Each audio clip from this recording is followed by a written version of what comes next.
Hey, salut, c'est Fabien. Petit message avant de démarrer cet épisode pour te demander si tu voulais bien me faire un feedback des dernières évolutions de ce podcast. Comment trouves-tu le nouveau format, les nouveaux contenus? Bref, j'attends ta réponse sur Twitter ou LinkedIn en te connectant à fabien.coach/Twitter. À très vite, ciao ciao.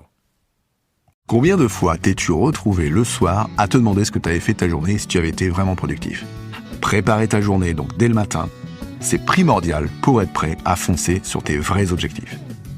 Bienvenue dans Booster d'efficacité, le podcast pour toi, entrepreneur, manager et dirigeant, aguerri ou en devenir, qui souhaite améliorer son organisation, booster son job et son business, ainsi qu'obtenir les meilleurs conseils pratiques, pragmatiques et surtout utiles.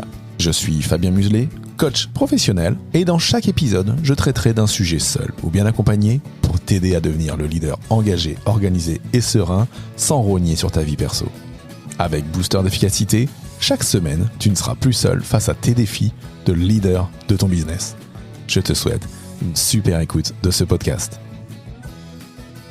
Aujourd'hui, je vais te parler d'un sujet productivité qui est la préparation de sa journée. Définir sa priorité de la journée chaque jour va te permettre d'atteindre tes objectifs et va pouvoir te permettre d'atteindre 365 buts par an et surtout de travailler à ta réussite. Donc si tu prépares pas tes journées, je te retrouve bien évidemment et indéniablement coincé dans le tourbillon de la vie. Dès les premières minutes à ton bureau, et si tu veux réussir, ce sera important d'appliquer ce que je vais te présenter. La première étape, c'est de choisir ton projet phare du jour. Pour ça, je te conseille toujours de partir de tes objectifs de réussite, de tes objectifs à 3 mois, de ta vision d'entreprise ou business que tu souhaites avoir à 1 an ou à 3 ans.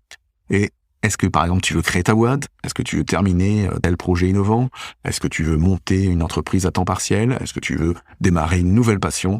Bref, c'est ça qui fera que tu choisiras ton objectif phare du jour en prenant quelque chose qui contribue à l'atteinte de cet objectif. Donc, il y a 3 astuces pour bien choisir ton projet phare. La première, c'est de commencer ton objectif par un verbe. Ça aidera vraiment à clarifier les actions que tu dois réaliser. Par exemple, au lieu d'écrire rapport sur ta to-do list, tu pourrais plutôt écrire rédiger le rapport d'activité du mois pour le rendez-vous avec mon banquier. Ce sera bien plus spécifique et ça te mettra dans l'action. Ensuite, diminue tes exigences. Parfois, on a tendance à procrastiner sur nos gros objectifs parce qu'on se donne des objectifs trop ambitieux, des priorités trop ambitieuses. Typiquement, on va se dire, tiens, aujourd'hui, il faut que j'enregistre 12 vidéos YouTube et que ça va me prendre 2 heures de long. Et dans ces cas-là, on se met la montagne face à soi et on ne travaille pas sur des petites activités. Alors qu'en commençant juste à travailler, en se bloquant juste des mini-objectifs que tu pourrais faire en 5 à 30 minutes, ce sera plus facile de se focaliser dans l'action, d'être dans la réussite et du coup d'être motivé à en faire un deuxième par la suite. Enfin, moi, ce que je te conseille, c'est de choisir un tempo rapide. Donc de prendre un objectif que tu vas pouvoir finir en une seule fois. Et pas un objectif qui va te suivre sur une demi-journée ou sur une journée complète. Sauf si vraiment quelque chose que tu veux faire sur ton vendredi libre, tel que je te l'ai présenté dans ma dernière vidéo. Avec ces 3 astuces, choisis vraiment un objectif clair et facile et qui te mettra en mouvement. La deuxième étape, c'est de bloquer du temps dans ton horaire, de bloquer du temps dans ton agenda.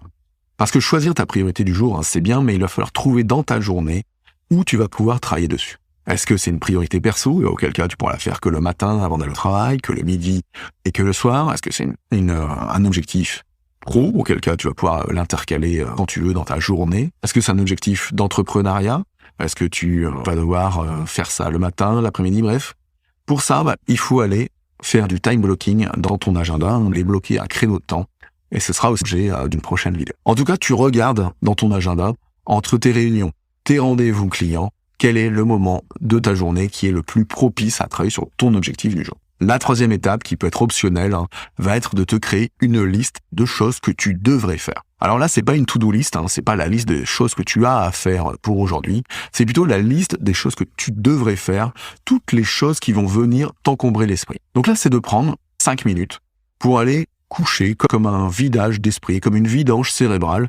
Tu vas coucher sur le papier le maximum de tâches et globalement, quand tu passeras à l'action, tu auras moins de pensées parasites puisque tu auras déjà couché un maximum d'éléments dès le matin.